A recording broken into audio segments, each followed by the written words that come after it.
هر صبح ابراردین حیدروف چاروای ساکنان دهی اسکلان یاوان را به چراگاه میبرد.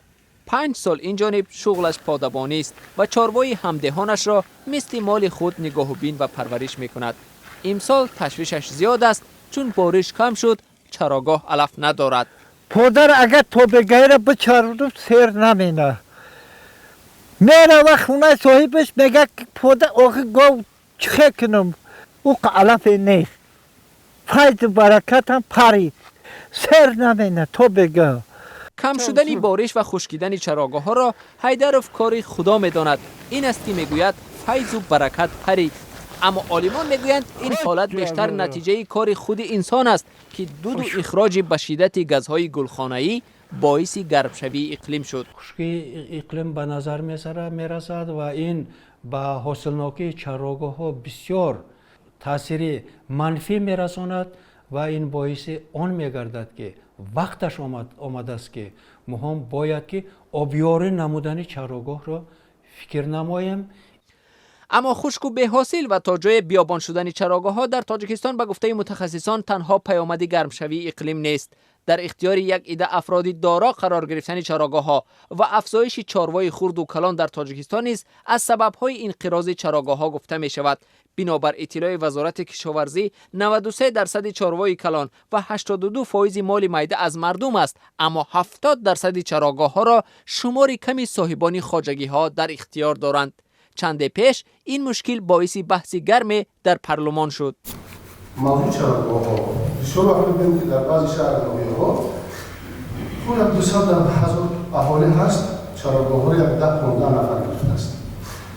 مخصوص چراگاه‌هایی که در گرد و اطراف یک دیه هستند، چون پوشیده نیست. بسیار آدمایی که شناس داشتن، امکانیت داشتن، خب اونا چراگاه‌ها را گرفتن. این روز بعدا ناراضگی مردم جمهوری تاجیکستان را در بعضی حالت‌ها حس می‌کنید. مثلا آنها چاروای شخصی خود را درست از چراگاه استفاده نمی‌توانند. اگر استفاده کنند مبلغ معین را می‌گیرند. چون در وقتی چراگاه را وقتی که تقسیم می‌کنند باید طلبات ساکنان اهالی را به نظر اعتبار دیدن. سلیمان ضیازاده وزیر کشاورزی تاجیکستان که در نزد وکیلان طرحی تغییر و علاوه ها به قانون درباره چراگاه ها را معرفی میکرد، جای داشتن این مشکل را تصدیق کرده گفت برای حل آن تلاش میکنند.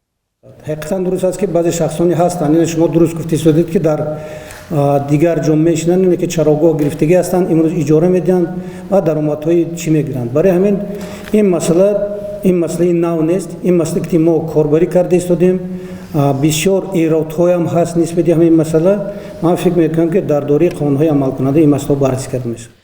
نابرابری در تقسیم چراگاه ها از یک سو و افزایشی به شدت چاروای اهالی از سوی دیگر در قیاس به سالهای پیش از سبب‌های دیگری کم حاصل و بیابانشوی چراگاه ها گفته می شود. شماره چاروای اهالی تاجیکستان در قیاس به سالهای 1990 بیش از 60% افزوده است. چراگاه‌ها 3,832,161 گکتار را تشکیل می‌کنند. 6,50,000 سر چاروای میدی شاخدار داریم. اگر همین 6 میلیون به هر یک گکتار 5 سر چاروای حساب گیریم، اگر اطراف ما 1 میلیون زیادتر، اگر 5-6 سری گیریم، اگر 1 میلیون گکتار چراگاه برای فقط چاروای میدی شاخدار میشه. نزدیک 2.5 میلیون چاروای کلان شاخدار داریم که همین 2.5 میلیون چاروای کلان شاخدار یک گکتاری باشد 2.5 میلیون گکتار. الکی امکانیت چراگاهایی که امروز در جمهوری تاجیکستان محدود میشه.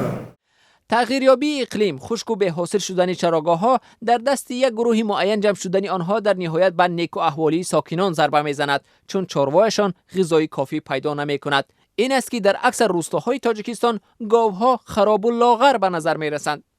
اما ساکنان عادی معمولاً از عاقبت‌های تغییر اقلیم و بسته عامل‌هایی که باعث خشک و کم علف شدن چراگاه‌های یک زمان سرسبز شده است آگاهی چندانی ندارند. از این رو بیشتر از پادبان‌های مثل ابراردین دامنگیر می‌شوند که چرا شکمی گاوهایشان سیر نیست و شیرش روز به روز کم می‌شود.